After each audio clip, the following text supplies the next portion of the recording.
Blessing, sacred sweeties. This is Smadar, and I came in today to talk to you about a woman's sin. And sin standing for strength in numbers. And I want to share a little bit of magic that happened around this, around the woman's sin, and then I'll tell you about what a woman's sin is. So, on International Women's Day, I was guided to pull a card, a goddess card, of course, a goddess card for International Women's Day. And the card that I got, I wanted to put back in the deck. I wanted to share something uplifting and powerful. And this card, I didn't feel... Well, let me tell you what the card is, and maybe you'll understand why I was hesitant in sharing. First, let me say that it comes from the goddess cards, the goddess knowledge cards, and the paintings of Susan Sedan Boulay with text by Michael Babcock. So Susan's art is incredible. I'm just going to show you a little bit, a few images from her deck. Her art is just, wow, stunning. Just really magical. So this is the card that I want to say I pulled, but it really did jump out of the deck. When I choose cards, I shuffle and then I let the card reveal itself. And a lot of times it'll just jump out of the deck. Sometimes it'll just pop up a little bit. But this one was pulled, and this one is Sedna. And Sedna, I'm going to turn it around because I don't want to get any of the facts wrong. So Sedna is an Eskimo woman who lived with her father. None of the local suitors appealed to her, and she refused to marry until a bird from across the sea promised to take her to a life of luxury. But when she got there, things were not what they were promised. She had been deceived, and she was not well treated. She begged her father to take her home. And he came to get her, and as they were going back, crossing the water, a flock of these birds, fulmars, they caused a huge storm to rise up. And in order to save his own life, Sedna's father threw her into the ocean, chopping off her fingers as she tried to cling to the boat. And those fingers turned into whales and seals and all the mammals of the sea. Sedna descended to Adlivum, the Eskimo underworld. I'm sure I didn't pronounce it right. And she now rules the dead. And she continues to send food to hunters and shamans. And they go down to visit her and comb her hair and massage her hands so that she will continue to send them these nourishing gifts. And Sedna is said to be a reminder of these nourishing gifts that are found deep in the dark, cold places that we most fear. So you could see why I hesitated to share this card, as beautiful as it is, for International Women's Day.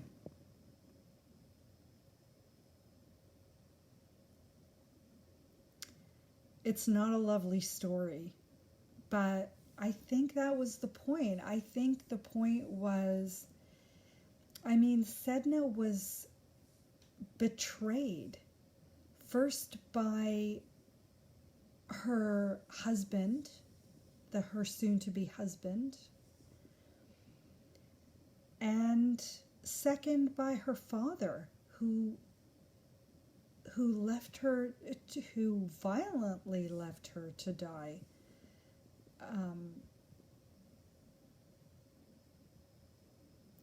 Just to save his own life. And I think this is the, I don't want to say this is the plight of woman, but this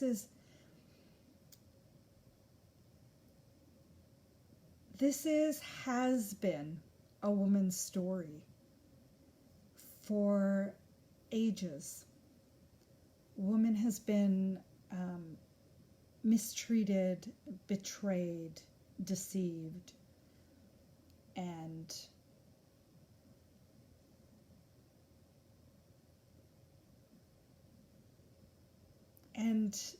not treated as equal, not sometimes treated as a person. And, you know, sometimes, you know, sold into slavery by her own family members to protect their own selves. So out of this connection came a blessing. And that blessing is to honor and remember women and really to help women. And I shared that on International Women's Day, and then I was inspired to go further with it, to take that blessing and encourage and invite and inspire other women to recite these words together with me. And it could be on a daily basis, it could be once a week, it could be once a year, or it could just be once. The idea is to remember the forgotten women of power and the forgotten power of women. And the best way to help our sisters and ourselves is together. And that's where A Woman's Sin came in. Strength in numbers. And I want to tell you some more magic about what happened with this. So at the time, this opal crystal, lion-hearted opal crystal, it has a connection to the white lions. And the white lions herald a time of grand transformation. And that's really what's been happening with women. We've been feeling energetically the rise of the divine feminine, but we've been also starting to see things shift physically for women with the Me Too movement. And so this crystal is not only significant because of its connection to the white lions and what they represent, but also because, and I don't know if you'll see this, but what came through this crystal is a goddess image. And I'll try and point it out.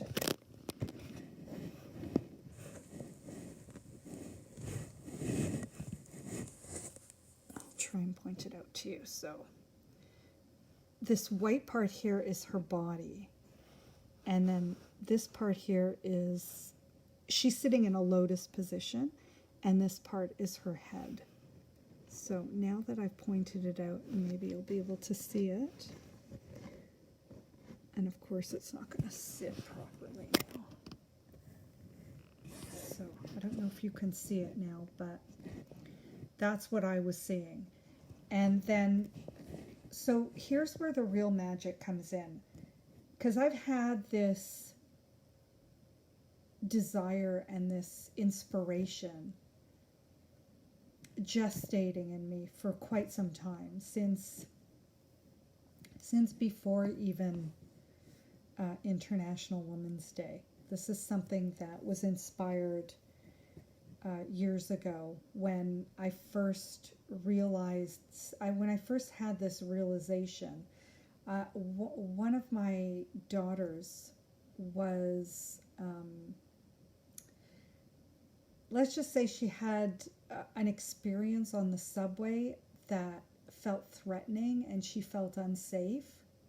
She was okay, and it was really just this man who was deciding to yell violently at her, and she, you know, and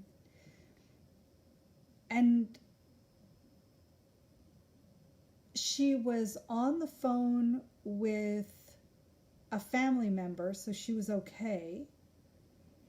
But I don't think anybody really stood up to help her while she was being attacked, verbally attacked by this person. So anyways, I don't want to get into that. What I want to tell you about is when I heard this, it made me angry. And the part of it that made me the most angry is not the actual incident. It's the fact that I thought that when I grew up, there was, women felt the inequality much more strongly than they do now. Or at least that's what I thought. This is what I thought. I thought in my time, it was much more difficult. There was much more, it wasn't as spoken about, it was more hidden, and it wasn't, it was something that every woman experienced. If you were a woman, you experienced the inequality, you experienced the unsafeness, and you experienced some sort of violation, and whether it was, you know, an actual physical one, or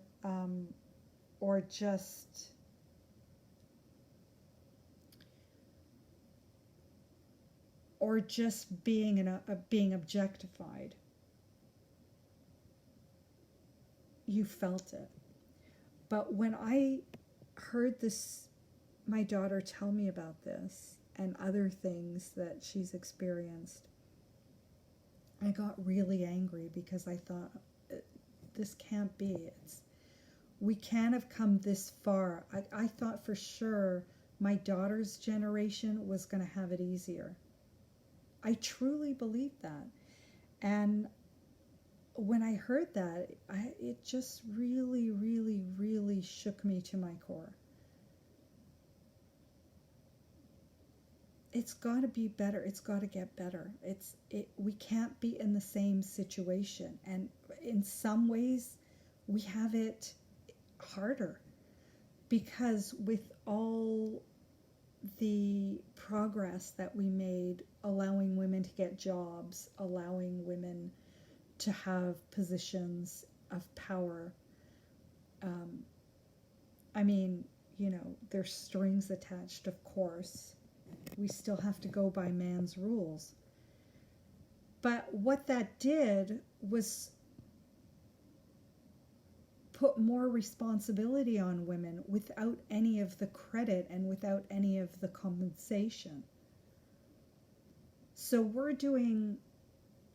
we have the roles of mother and home manager, And that's not always the case because, things are starting to shift and some men are moving into both those roles. But generally speaking, woman is still the primary caregiver for her children, and she often takes the role of the manager of the home. So we've got all that, plus we're working full time.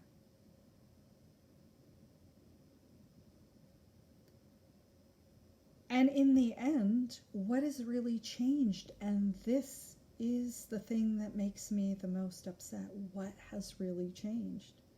If our daughters are experiencing the same stuff, the same harassment, the same objectification, the same issues when it comes to, standing up for themselves when they are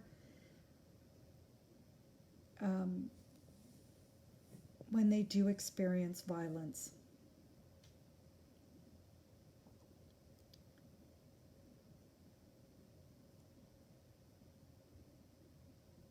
Think about it. Think about how far we've come, how far we thought we've come, and how things are still the same. So my inspiration, my desire is to bring women together,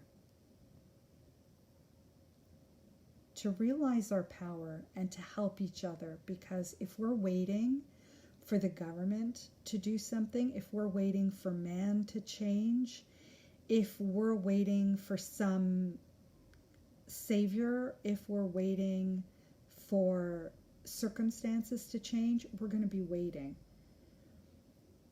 a long time.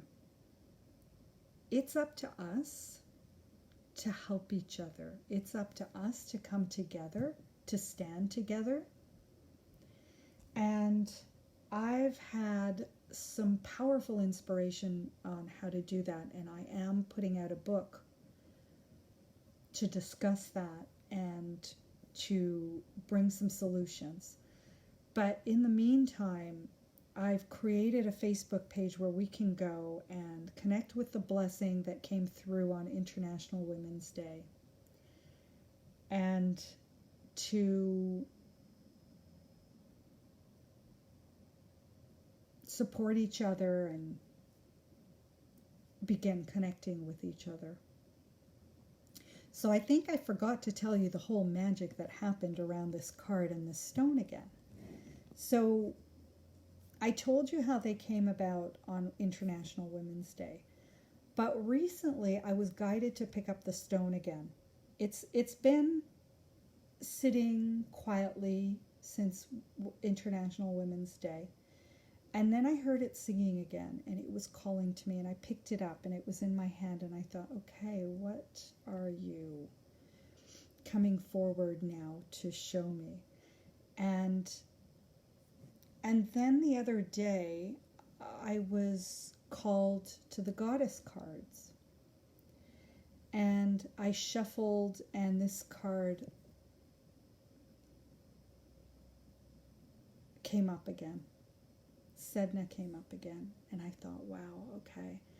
And I'd forgotten the connection that these two had. I'd forgotten that this stone was also singing when this card originally was pulled out of the deck or jumped out of the deck on Women's Day. So here they are again together at a time when I just started to talk about a woman's sin. At a time where I just started writing down the words in the book.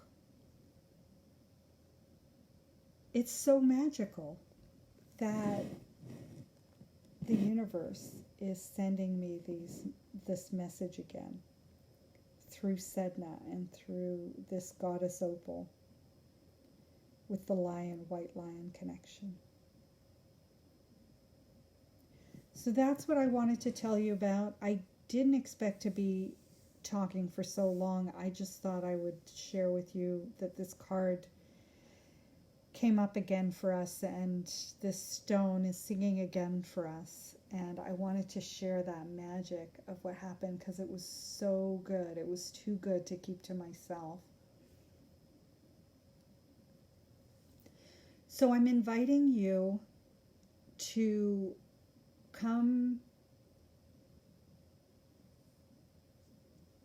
into the Woman's Sin private Facebook page to begin talking, and to begin reciting this blessing, to begin sharing this blessing so that we can remember the forgotten women of power and the forgotten power of women.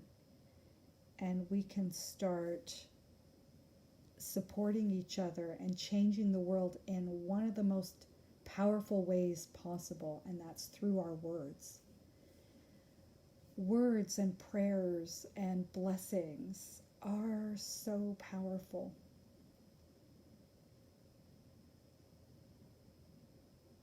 And they're so easy to do.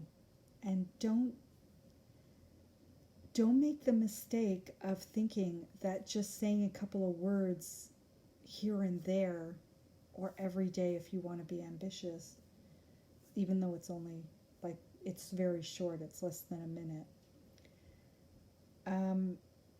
Don't think that can't change the world, because it can.